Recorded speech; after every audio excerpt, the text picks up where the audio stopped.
Multiple sclerosis atau sklerosis ganda adalah penyakit yang berpotensi melumpuhkan otak dan sumsum tulang belakang atau sistem saraf pusat. Pada penyakit ini, sistem kekebalan menyerang dirinya sendiri hingga menyebabkan masalah komunikasi antara otak dan seluruh tubuh. Pada akhirnya, penyakit ini dapat menyebabkan kerusakan permanen atau kerusakan saraf. Tanda dan gejala dari kondisi ini sangat bervariasi dan tergantung pada jumlah kerusakan saraf dan saraf mana yang terpengaruh.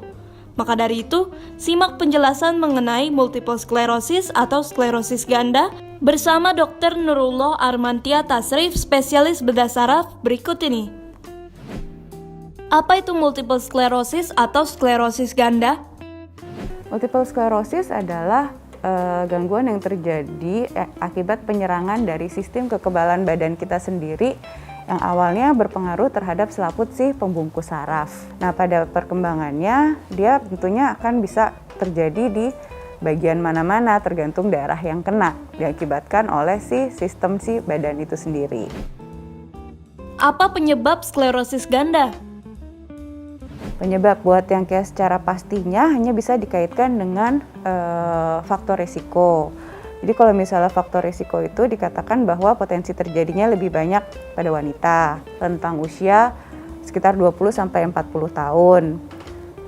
Kemudian adanya misalnya penyakit-penyakit daya tahan atau autoimun lah kita bilangnya, seperti misalnya ada psoriasis atau ada faktor risiko diabetes mellitus tipe 1, irritable bowel syndrome, dikaitkan juga dengan defisiensi vitamin D, anemia akibat kekurangan vitamin B12.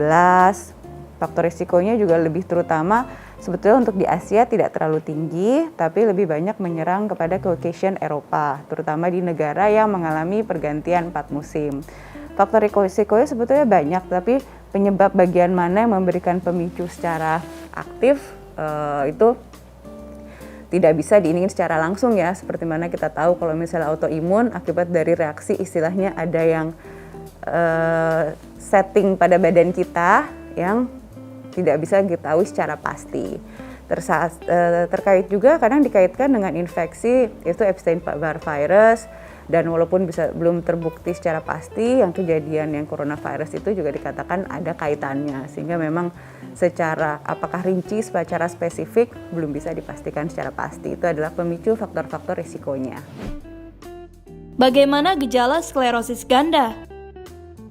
Ini paling bervariasi, karena kan memang kalau misalnya dari badan itu sendiri menyerang, dia kan bisa menyerang mana aja. Jadi bisa dari rasa kelumpuhan yang mendadak, ada rasa kebas kesemutan, rasa kelelahan, pandangan menjadi kabur, bukan pandangan ganda kayak kita capek ngelihat komputer, tapi yang kayak makin lama makin hilang, gangguan bicara, gangguan nafas, gangguan keseimbangan. Jadi memang bergantung kepada daerah mana yang terkena. Tetapi yang khas dari sini adalah biasanya kalau pada awal itu ada fase yang namanya remisi. Jadi keluhannya itu bisa hilang total dan menjadi normal gitu.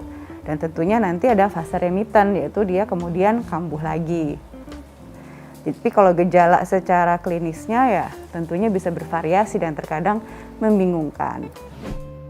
Apakah benar penyakit saraf ini merupakan penyebab kecacatan paling umum pada orang-orang berusia 20-30 tahun? Memang kan kalau faktor risiko terkenanya rentang usianya itu tadi ya, termasuk salah satu faktor risikonya di atas 20-40, berarti ya 30 masuk juga, dan termasuk wanita. Kecacatan itu bergantung kepada derajat keparahan, misalnya dia tidak bisa remisi-remisi ataupun gejalanya tidak hilang-hilang. Otomatis kan suatu reaksi peradangan yang terlalu lama di selaput pada akhirnya kan akan memberikan kerusakan juga kepada organ komponen lain, yaitu vaskulitis, yaitu daerah pembuluh darah sekitarnya juga rusak, komponen penunjangnya lah di sekitar saraf itu rusak, kerusakannya menjadi lebih dalam, dan kemudian kecacatannya menjadi permanen. Kalau terkenanya di bagian yang makin parah seperti misalnya pernafasan, fungsi menelan, ya ataupun tidak bisa berjalan dalam waktu lama, itu kan menimbulkan komplikasi-komplikasi sekunder yang bisa berakibat pada kematian. Bagaimana pengobatan sklerosis ganda?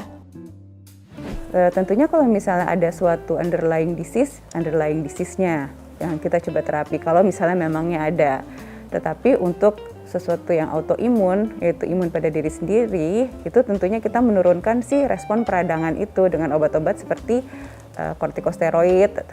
Kortikosteroid itu yang sound itulah, dan juga golongan imunomodulator seperti interferon untuk menghambat si serangan daripada badan itu sendiri yang menganggap tubuh kita itu justru jadi musuh. Itu yang kita turunkan, istilahnya ketahanan tubuhnya justru kita turunkan dengan memodulasi si respon tidak adekuat dari si badan ini yang menyerang si badan sendiri.